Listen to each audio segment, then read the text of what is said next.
Bien, hola a todos. Hoy estamos grabando la clase que fue el día lunes 27 de abril, la primera clase. Sucedió que, bueno, esos accidentes que yo había anunciado al principio, hacer un clic en un lado que no corresponde, entonces tenemos que grabar la clase de nuevo. No vamos a perder ahora la oportunidad del chat y demás, pero por lo menos les podía dejar la partida que vimos el lunes 27 de abril.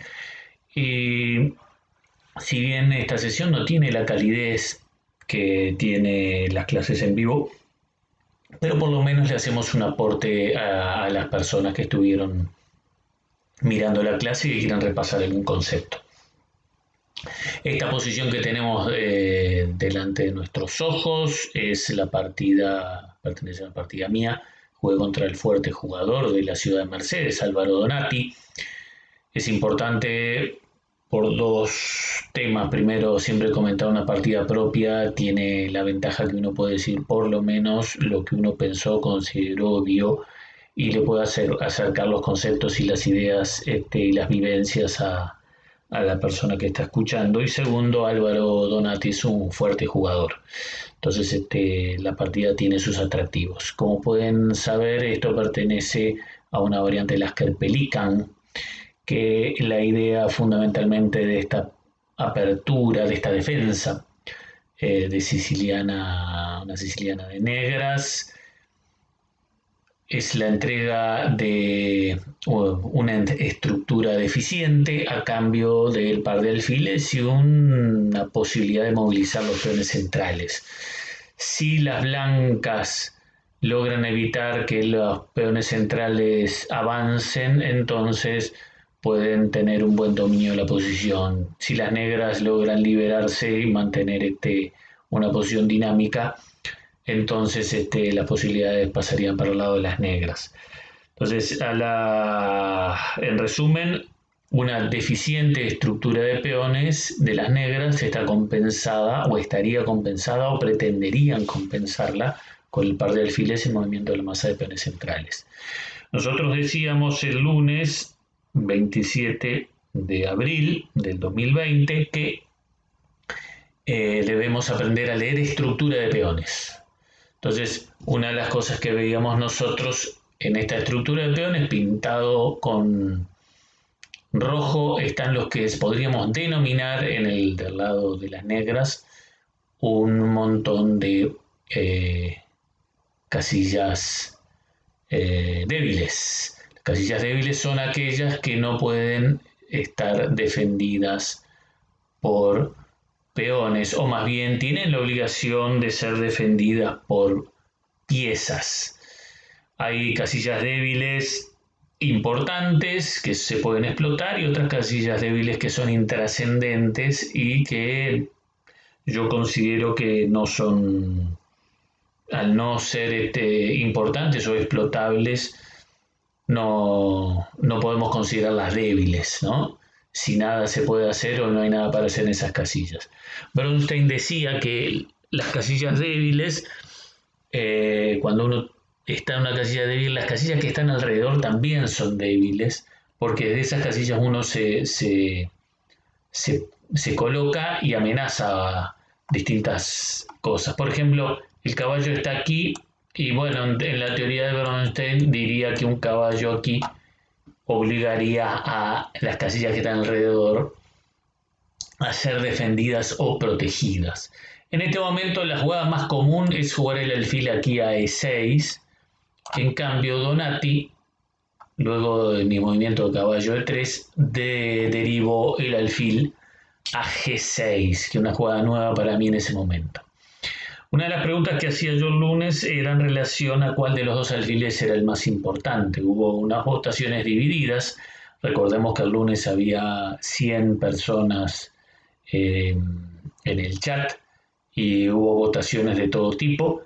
Pero bueno, la conclusión fue que en un principio el alfil de casillas blancas es el más importante, porque las casillas negras en este momento están controladas por peones, inclusive tenemos un alfil, pero las casillas blancas, si las negras llegan a perder su alfil de casillas blancas, van a tener problemas para controlar sus propias casillas blancas, ¿no? Entonces, lo primero que realicé H4 intentando generar debilidades en las casillas blancas, amenaza sencillamente H5 y acá tenemos una frase que agregamos de Tarrasch. Tarrasch en su cuarto postulado dice que no debemos permitir que un peón H avance hasta la sexta, debe ser detenido avanzando el propio peón H 1 o 2 pasos. En realidad no está fácil acá tomar una decisión. Álvaro decide retirar el caballo y que no es acertada la jugada. Yo dejo pasar una oportunidad interesante acá, avanzando mi peón y generándole imágenes de mate. Por ejemplo, yo avancé un paso y acá tuve esta oportunidad que deja al rey negro con serios problemas y como pueden leer lo que está escrito ahí, un peón en H genera oportunidades de ataque al rey, de mates, amenazas de mate y aparte debilidades en la primera línea con posibles finales de torre ventajosos. O sea que normalmente se recomienda que esos peones no se deberían dejar avanzar tanto. Yo dejé pasar esta oportunidad, no la evalué bien. Siempre de esos avances de peones están un poco de pavor, el tema que el peón quede muy alejado y me lo puedan capturar. Pero la jugada claramente era H6. Yo sencillamente maté caballo por caballo y me dediqué a eliminar el alfil de casillas blancas de Álvaro Donati. Esto me satisfacía bastante. Observen que acá, si el caballo, si el caballo tuviera la oportunidad de dominar esas casillas y bloquear las casillas blancas, ayudado por la dama, las negras tendrían ciertas dificultades para moverse, ¿no? De todos modos, Álvaro mata una vez y tiene que solucionar ese problema. Una de las cosas que decíamos nosotros de saber leer estructura de peones es que las debilidades en la apertura y algo así en el medio juego no son tan graves, las debilidades en las estructuras de peones, mientras tanto nosotros tengamos muchas piezas, porque sabido es que los peones malos, doblados, un peón doblado por ejemplo genera una columna semiabierta, las casillas débiles generan diagonales donde nuestras piezas también se pueden mover, pero bueno, si las piezas empiezan a ir del tablero, las debilidades quedan ahí permanentemente con nosotros y no se van. Y en los finales esas debilidades se sufren mucho. En este momento Álvaro, sabiendo que tenías problemas con las casillas blancas, acá hay una amenaza simple de dama E4 y bloquear todas las casillas blancas y dejando el alfil aquí de G7 muy malo. Recordemos el concepto de alfil bueno y alfil malo. El alfil malo es aquel que está entorpecido por sus propios peones. Entonces el alfil le quedaría sin buenas diagonales para moverse, lo cual le dificultaría un poco la defensa, porque el alfil al decir las palabras de Enrique Romaniello, está recibiendo un sueldo de alfil y estaría trabajando como si fuera un peón aquí en esta casilla. Entonces, por eso, con buen criterio, Álvaro abre la gran diagonal y si pudiera concretar con un peón B4, por lo menos ese dinamismo de las piezas le daría algunas contrachances, ¿no? Nosotros sabemos que es muy importante en este tipo de posiciones la iniciativa, el que está amenazando, el que está generando oportunidades, el que obliga al adversario a defenderse. Por eso esta jugada está muy bien, con buen criterio. Yo retiro la dama una casilla hacia atrás y Álvaro jugó alfil H6, que es una jugada razonable, impide el avance del peón H, pero mirando esta posición yo creo que tal vez debió haber centralizado la dama e intentar algo del estilo de B4.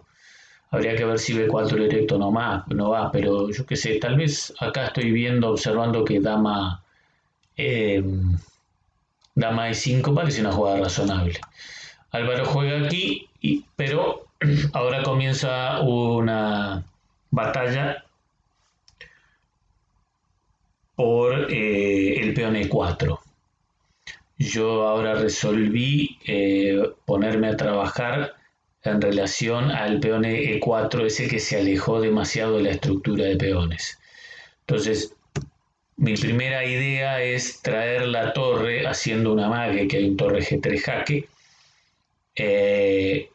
combinando con dama D4 más tarde, pero traer la torre al juego renunciando a los enroques. No voy a enrocar corto ni voy a enrocar largo. El enroque largo siempre es peligroso con esa avalancha de peones que se viene sobre el rey. A veces se podría jugar, pero yo no lo aconsejo, por lo menos en este momento. Y además la presencia del rey en E1 me deja a 2 pasos de amenazar el peón de 4. Como yo ya vislumbro y me salió bien, porque a veces uno vislumbra un final y el final de repente no llega y queda con el rey en el centro con problemas, pero esta vez salió bien.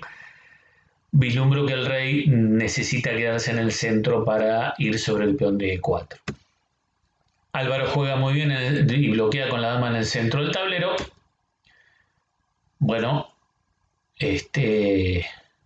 traigo el último elemento que me faltaba para participar, presiono sobre el peón retrasado en la columna D, que obliga a una defensa, es una cuestión de iniciativa, y antes que sea tarde y que movilice D5 hay que bloquear. Entonces, al bloquear de esta manera, el peón de E4 ya no va a tener el sostén del peón D y se le dificulta también que venga el sostén del peón F, pues momentáneamente está clavado. Las negras tienen que resolver qué jugar aquí. Resuelven matar alfil por caballo porque consideraron sin duda que el caballo tenía mejores perspectivas que el alfil. El alfil no estaba encontrando qué cosa jugar. El asunto es que después de esto ahora tiene un problema serio con el peón de E4, que está de difícil solución. No se puede jugar F5 y hay que traer una torre a la defensa, pero ahora viene un segundo elemento y ya al final está un poco complicado para Álvaro en relación a esa estructura deficiente. Ojo, un peón de ventaja en un final de torres, lo decíamos la vez pasada, siguiendo una frase de Tarrasch que siempre repite el maestro internacional Claudio Coppola. Todos los finales de torre son tablas, decía Tarrasch, y a Claudio le gusta mucho esa frase. Máxime, si uno juega mal, entonces normalmente los finales de torre son tablas. Pero los finales de torres necesariamente, y este es un dato que no lo dije la vez pasada, hay que estudiarlos mucho porque de los finales de partida el 40%, entre el 40 y 45% son finales de torres. Es un estudio que hice hace muchos años en relación a distintos tipos de finales y en aquella oportunidad era el 40-45% eran finales de torres y peones, por supuesto. Después los demás se distribuían alfiles y caballos se llevaban un 10%, entre el 10 y el 12%. Y bueno, los finales de peones normalmente pueden derivar de que se cambiaron ya todas las piezas y que venían de un posible final de torres, pero en definitiva los finales de peones eran los menos, normalmente cuando se venía un final de peones que ya estaba todo más o menos resuelto. Y los finales de dama también son un número también bajo, que debe andar también, todo ese tipo de finales orillan el 10%, 9, 10, 12%. Es natural que los finales de torre sean más numerosos, por la sencilla razón que las torres entran muy tarde al final. Las torres entran muy tarde y porque los alfiles y los caballos van tempranamente al centro del tablero y normalmente hay cambio de piezas. La definición de finales de varios libros dice que los finales son aquellos donde las damas no están en el tablero, lo cual también es relativo, porque también encontramos finales de damas, o sea que nosotros podríamos decir que un final es cuando se simplificó la posición suficientemente y los reyes pueden salir al centro del tablero a dar la batalla. Cada uno invéntese una definición. La definición más simple es: se cambiaron las damas, estamos en un final. También hemos visto posiciones cuando las damas se cambiaron, muy común en la India de rey, y eso no es un final, eso es hay un medio juego porque todavía quedan 4 pares de piezas menores en el tablero y las 4 torres, y hay 7 peones, entonces no hay final ahí. El final, yo creo que cuando ya se cambiaron, quedaron 3 pares de piezas, los famosos finales de 3 piezas, entonces ahí podemos considerar que es un final. Aquí, por ejemplo, todavía podríamos decir que estamos en un medio juego. Si se van las damas, todo terminó rápidamente. Tampoco vemos una opción para que Álvaro no cambie las damas y trate de mantener cierta actividad de las piezas. Por eso cambió. Y este jaque intermedio está muy bien. Una cosa que yo les decía, les recomendaba siempre a los más jóvenes. Cuando hacen dama por dama no es obligación comer. No hay apuro por comer. Nosotros debemos mirar si hay otras jugadas. En este caso, la movida de torre jaque invita al rey a que tome una decisión: si se va al rincón y desaparece de la batalla, o viene hacia el centro del tablero dejando el peón H desprotegido. Entonces es una elección que cualquiera de las dos tiene sus virtudes y sus defectos, pero en los finales muy pocas cosas sabemos en un principio, pero lo primero que hay que saber es que el rey va al centro. Y si lo ponemos en la columna H, el rey queda radiado. O sea que lo que es natural es el rey al centro. Si el rey puede ir hacia arriba, mucho mejor. No es el caso. Por eso, los finales, regla número 1, el rey es pieza, va hacia el centro.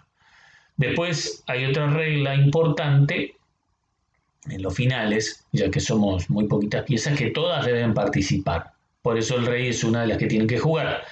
Otra regla importante, de la forma parte de la técnica, que también lo hablamos, y la gente cuando lo pregunta en el chat lo decía: uno tiene que jugar para coronar un peón. Si uno no juega para coronar un peón, entonces no está jugando bien el final.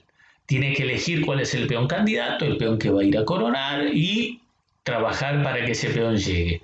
Por la sencilla razón que coronar un peón, de acuerdo a nuestra lista de precios de las piezas, si un peón vale un peón y la dama vale 9 peones, cuando yo llego con un peón a octava, aumento 9 veces mi capital. O sea que en vez de tener un peón ya paso a tener 9 peones en el tablero, lo cual está muy bien. Por eso es muy importante eso. Entonces, dicho todo esto, yo invitaba a los jóvenes a que buscaran las intermedias, porque las intermedias es donde está la jugada sorprendente, la que nadie espera y que a veces puede resolver. Ojo, no hay que hacer jugadas intermedias innecesariamente, ¿no? Jugó aquí, se alejó de la defensa del peón H, torre por... Ahora todavía seguimos sin poder sostener el centro con el peón F. Aquí Álvaro se pierde una oportunidad interesante, que era traer al rey al centro, y resolvió jugar H6. Y nosotros, los que han visitado la escuela de ajedrez en el Club Banco República, saben que hay un cartel que dice que está prohibido mover los peones H6, H3, A6 y A3 porque son culpables de pérdida de tiempo, salvo justificación táctica. Aquí Álvaro tenía miedo a la presencia del peón en H6, que le genera algún inconveniente, pero la jugada, como es natural y nos ha pasado a todos, es poner el rey en juego. El rey que avance hasta E3 y hasta E6, perdón, el rey que avance a esta casilla, y tratar de movilizar los peones centrales para sanear el defectuoso peón. También es cierto que hay un cierto temor de que la torre se meta en esta casilla y que puede generar algún inconveniente. Es verdad, Eso puede suceder, pero en este caso era mejor avanzar con el rey hacia adelante, mover el peón H6 después, y siempre están las torres conectadas que pueden venir a defender el flanco del rey. Ese detalle sutil en una posición complicada hace que la posición empeore un poquitito, y a veces esos errores imperceptibles después hacen que nosotros no podamos solucionar ciertos problemas. Entonces en este momento luego de H6,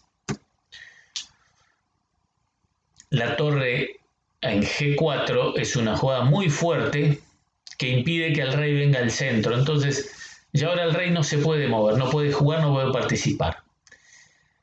El avance del peón E, intentando cambiar material, bueno, sencillamente uno jugaría aquí y el peón ahora sí se está acercando mucho más hacia el rey y hay muy buenas posibilidades que se lo capture en cualquier momento, ¿no?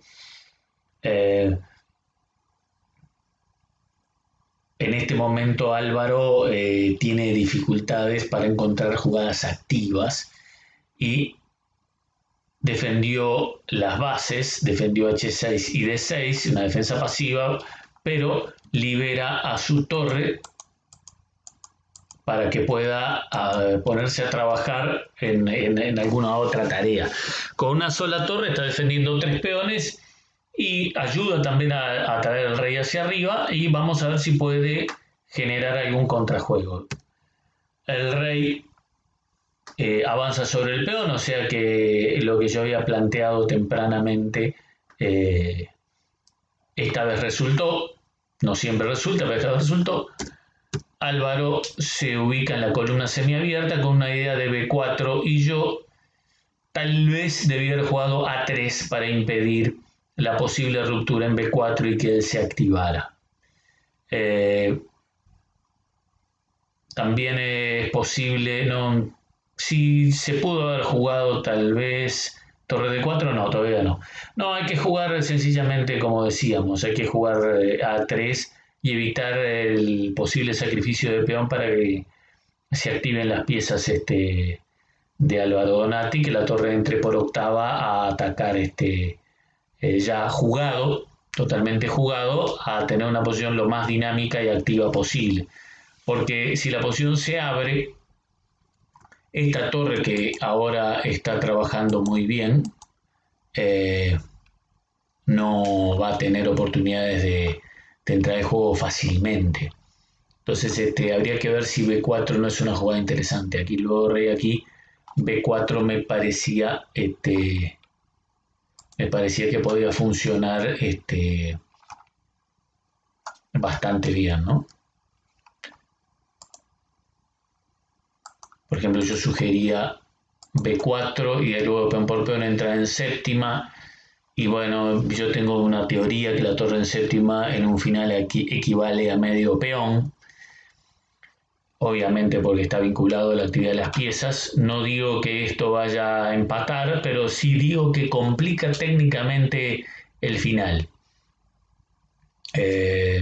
Si uno baja con la torre a segunda, aquí se podría analizar la posibilidad de cambiar torres y mover el peón a D5, puede ser una opción, o sencillamente entrar en octava y, y amenazar torre 1 jaque o venir con la torre de la columna H, es decir, quedarse con la torre molestando y tratar de dar una batalla distinta, no tan estática ni tan pasiva. Eh, Siempre es muy difícil saber cuándo entregar y largar un peón para darle dinamismo a una posición. Yo siempre digo que hay tres momentos de hacer rupturas o hacer golpes. Están los movimientos, los golpes o las rupturas eh, hechas tempranamente, están las rupturas o golpes hechos tardíamente y están las jugadas activas, rupturas en el momento oportuno. Entonces todos nosotros deberíamos hacer las rupturas en los momentos oportunos cuando la situación está lista. Ahora la pregunta es, ¿cuándo es ese momento oportuno? Si todos supiéramos, entonces sería este juego muy fácil. Pero todos aquellos que hemos estado en una posición un poco inferior, a veces hemos demorado una ruptura y nunca más salimos de la presión del rival. Otras veces hemos hecho rupturas para tratar de entrar al campamento enemigo y resulta que al abrirse la posición nosotros no estábamos listos para entrar y los que entran son los adversarios, o sea que soltamos una jugada que estaba verde. Y después está el momento de la ruptura oportuna. Normalmente, cuando uno hace ruptura, quiere decir que ya hizo todas las jugadas útiles de piezas, las piezas están bien armadas y listas para lograr algún buen resultado o beneficio. Y además, las rupturas siempre están asociadas a la táctica, entonces uno tiene que calcular y evaluar la posición final a ver cómo queda.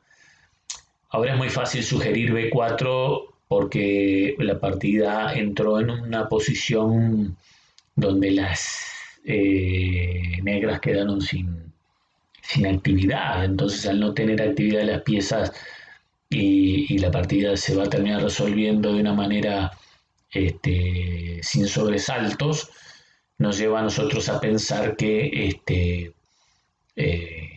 debió haberse jugado B4. Pero quién lo sabe, si no jugaban, si la partida seguía normalmente, si hubiera habido otra defensa de otro tipo, capaz que la partida podría terminar en tablas.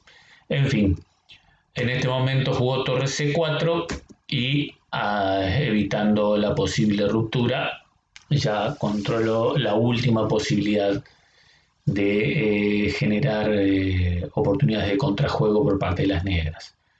Esta jugada está bien, impide torre por peón porque no entra en séptima, pero sencillamente lo que hacemos, eliminamos uno de los defensores, esa torre defiende muy bien D6 y también estaba defendiendo E4 y al cambiar las torres ya ahora hay un problema severo de que el rey ya avanzó demasiado. Hay un rey en cuarta contra un rey en primera, es una ventaja muy fuerte y el rey aquí, torre acá hicimos una pregunta muy elemental para que el público, las 100 personas, si había algunos en la lista de espera, resolvieran si se come o no se come, torre por torre o no. Y la respuesta claramente fue que no, por varios motivos. El cálculo es muy sencillo, si hay un torre por torre, luego de peón por, el rey invade con fácil victoria, luego de rey por peón se gana al final muy fácil. Y aparte hay una cosa que es muy simple, en un final inferior hay que tratar de conservar la mayor cantidad de piezas posibles y hay que tratar de eliminar la mayor cantidad de peones si uno está inferior. Viceversa, si uno está con ventaja, hay que simplificar de una manera ordenada las piezas malas nuestras por las buenas del rival o las buenas nuestras por las buenas del rival y proceder a cuidar los peones, porque si todos los peones se van, las posibilidades de tablas siempre son muy grandes. Entonces, torre C5, torre por peón, jaque, y acá habíamos hecho una pregunta, ¿el rey para qué lado tiene que ir? Y estamos en la jugada 35, muy probablemente existiera un severo apuro de tiempo y hay que evaluar. ¿Qué hago con el rey? Rey D7, rey F8, rey F6. Entonces uno mira la posición, mira, y en el apuro de tiempo, cuando hay tres opciones, hay que tener algún criterio. Nosotros a veces vamos al criterio que hemos aprendido mecánicamente. El rey va para arriba siempre, ¿no? Entonces la que voy a descartar yo de plano es rey F8, porque el rey, si le voy a poner la columna F, lo pongo arriba. Y si pongo el rey en D7, lo alejo del avance del flanco de rey y del peón candidato. Entonces, ¿qué jugar? Yo a priori, si me preguntan a mí, yo diría, yo juego rey F6. Pero el detalle de rey F6 es que el rey queda encerrado ahí y va a haber una posible invasión de la torre por E8 y va a ir a amenazar el peón de D6, el peón de A6 y el peón de H6. Entonces hay un rey F6, jugaríamos G4 con las blancas, controlaríamos nuestro peón de ventaja y la torre invadiría y atacaría por la retaguardia como manda el reglamento. Entonces el rey atrás es una jugada un poco más pobre y rey D7 aparentemente es la jugada correcta porque impide la entrada en octava. Y la verdad es que las negras pudieron haber tenido una defensa pasiva interesante para sostener la posición. Con rey D7 controla las entradas, avanza el peón. Ahora lo que hay que estar atento es que esta jugada no se produzca porque si no este peón candidato se pondría muy cerca de coronar. Entonces las negras tienen que tener una situación, una defensa pasiva y estática y quedarse quieto y tratar de sostener la posición. El asunto es cualquier cosa que uno toque puede debilitarse más. Hablando de debilidades, cuando uno va a ganar una partida de ajedrez, rara vez se gana en un solo lado del tablero, salvo que el error sea muy grande, pero uno siempre precisa un segundo frente de ataque. Porque si uno ataca en un solo lado, la persona se abroquela en ese sector, lleva recursos suficientes y se defiende. Entonces nosotros luego de eso debemos proceder a tratar de abrir un segundo frente de ataque. Y yo ahora destaqué que había 3 debilidades en la posición que son un problema. Alguna es más importante que otra, pero sobre todo las del H y el peón A tienen el detalle que están muy lejos una de otra. Álvaro juega bien la torre en la columna D y mira la posibilidad de entrar en séptima. Esta jugada es muy elemental. Uno baja la torre a segunda y protege las bases. Esto nos lo había enseñado Pano en algunos análisis de algunas partidas. Sugería bajar la torre a segunda defendiendo las bases para poder actuar con el rey y la mayoría de peones, ¿no? Es un tema que habíamos hablado, que el rey, cómo se mueve en los finales, el rey acompaña a su mayoría de peones para tratar de ayudar a coronar los peones. El rey espera y esa jugada está hecha con buen criterio.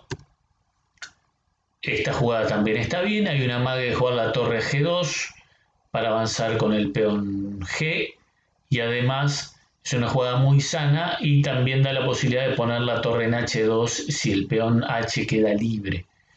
Entonces esa jugada está bien y él tampoco tiene muchas opciones para hacer. Está bien que espere. Y acá decimos, como sabemos, el arte de ganar un final es llevar un peón a coronar. Nuestro candidato es el peón H. Para esto se precisa jugar G5 y no parece sencillo por ahora porque lo tienen bien controlado. Si la torre se mantiene ahí en esa casilla central va a estar complicado para avanzar. Pero bueno, todavía faltan muchas jugadas para hacer. Rey atrás con una idea de jugar con F4, el rey a H5, a H4 y jugar con G5.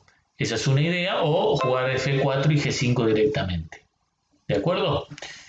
Acá tenemos un aviso de un diario que lo estamos sacando en este momento. Entonces el asunto de todo esto es que Álvaro juega torre de 1 y cometió un error que permitió esta jugada que le va a complicar, que lo vamos a analizar después. Pero la jugada correcta para sostener un poco más la posición era F5. Era la mejor opción. Y luego de el rey vuelve, obviamente si uno juega G5, peón adelante jaque y el final es muy difícil de ganarlo porque ahora los peones quedan separados y ya el rey no puede avanzar, el peón H tiene que ser sostenido por la torre y este final muy probablemente ya no se gane. Es un lindo truco táctico porque si no el peón H se iba a ir expreso, pero está bueno. Rey F4, se vuelve aquí, se obliga a capturar y ahora ¿cómo hacer para ganar este final? La torre en D5 sostiene siempre la ruptura. Si hay un torre G2, si la torre se ubica aquí, esta torre se ubica aquí y bloquea el avance de ese peón. Entonces no se está logrando ganar este final. Entonces hay un plan que es abrir un segundo frente de ataque. Si bien la torre esta está sosteniendo muy bien aquí en una posición centralizada, tiene el detalle que tampoco se puede ir de esa casilla. Entonces, si se queda quieto, esta jugada parece que está muy bien y no torre por C3 permitiría el avance del peón G y ahora ese final, ese peón está a 3 de coronar. Es muy difícil de ya sostener este final. Luego peón por peón, rey por peón y la torre se va a ubicar pronto detrás del peón y va a coronar. O sea, el peón H le gana en la carrera al peón D. Hay maniobras, supongamos, vamos a jugar todo un poco la carrera así, pero a una jugada de este estilo está presente esta jugada con idea de hacer una cortina aquí, ¿no? Esto también es posible. Entonces, el otro plano un poco más lento, bueno, es avanzar 1-1, 1-1 y después coronar el peón. Pero bueno, siempre uno recibiría jaques por la retaguardia de un lado y del otro, o también jaque en esta otra, así que probablemente lo mejor deba ser poner la torre detrás del peón y hacer una cortina. Entonces a esta jugada no es posible capturar ese peón y a la jugada de bloqueo aparece A4 intentando abrir un segundo frente de ataque. Observen que no se prepara la ruptura, sino que ya se asume que luego de peón por peón uno traería la torre detrás del peón. Es un detallecito táctico que ayuda a mantener la torre aquí en la columna abierta. Yo no quiero profundizar mucho en esta posición, pero tenemos que analizar si el rey se moviera aquí, si la jugada no es H con idea de avanzar para este lado, o sencillamente la torre, tenemos que analizar si la torre juega en esta casilla. Ah, no, ya encontré la jugada. Si rey C6, esta jugada es muy simple y gana el partido. Ya está, porque la captura de este peón ganaría el final muy fácilmente, avanzando los dos peones contra un peón que pueda avanzar del otro lado del negro, ¿no? El final se gana fácil. Bueno, esta movida del peón a 4, luego peón por peón, torre la columna, avanza aquí, luego peón por peón y ahora está lo que decíamos, al abrirse el tablero tanto, hay que la conservación de estos dos peones juntos es muy importante porque al capturar el peón H nos va a dar un final ganado. Este final los invito a que ustedes armen el tablero y lo siguen y lo analizan un poquitito ustedes. Ya las ideas ya están, ustedes se encargan de encontrar las jugadas con precisión. Recuerden ustedes que cuando lleguemos a 6 piezas en el tablero, reyes, 2 torres y 2 peones, van a encontrar todos los finales en las tablas de Nalimov. Hasta inclusive hay algunas tablas por ahí en internet donde hay finales de hasta de 7 piezas analizados. En este momento Álvaro cometió, en este momento en la posición, Álvaro jugó la torre al fondo y aparece la ruptura en G5 y el jaque por la retaguardia va a ser tapado con la torre y observen que el peón H está en un cuadrado, pero que el rey está afuera del cuadrado, o sea que a un jaque por la retaguardia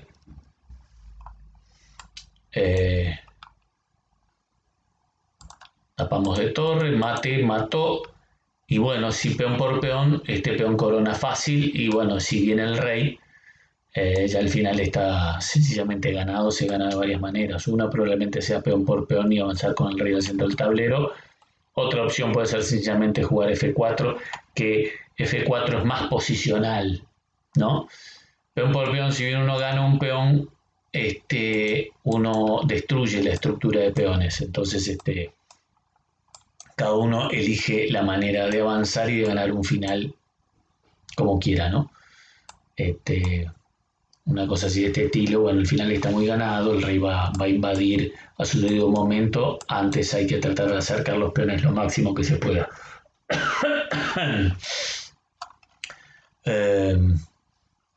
Entonces Álvaro cometió el error en la jugada 39, en el apuro de tiempo, jugó la torre al fondo. Natural cometer errores en todos nosotros, máxime cuando no tenemos tiempo de reflexión y se nos escapan algunos detalles tácticos ahí en el apuro de tiempo. ¿A quién no le ha pasado? Que levante la mano. Difícil que no le haya pasado a alguno. Bueno, luego torre aquí, peón por peón y a torre por... Bueno, esto es una cosa inversa a la cortina, pero ya al final está totalmente ganado. La torre blanca está detrás del peón como manda el reglamento, peones propios y extraños. Bueno, esto es muy simple, ¿no? Torre aquí, peón avanza, el rey avanza aquí. Una jugada de bloqueo y no se logra impedir, no logra evitar que el rey avance y capture la torre. No hay forma de evitar eso. Más acá o más allá, el rey llega a G7 y gana fácilmente el final. Bien, como resumen, nosotros vemos en esta apertura una deficiente estructura de peones a cambio de una actividad de las piezas. Esta vez no hubo una oportunidad de que las blancas, de que las negras lograran cierto dinamismo. Alfil G6 no es de las mejores, no es mala, se puede jugar, pero no es de las mejores. Estamos hablando que esta partida se jugó en 1989. Las Kerpelikan han evolucionado mucho, máxime con todos los motores y demás, pero antes Álvaro y yo resolvíamos las cosas con nuestra cabecita en el tablero, ¿no? Deficiencias en la estructura de peones, si se van las piezas, desembocan en problemas en los finales. Hubo algunos detallecitos ahí para apreciar el final y demás. Con esto cumplo con haber grabado. Espero que haya sido salido parecido a lo que hablamos ese día. Y pretendo estar todos los lunes del mes de mayo para brindar a las 7 de la tarde la sesión de clases apoyada por el Ministerio de Educación y Cultura, Bienestar Universitario y la Federación Uruguaya de Ajedrez en este periodo de cuarentena. Les mando un abrazo y nos veremos pronto.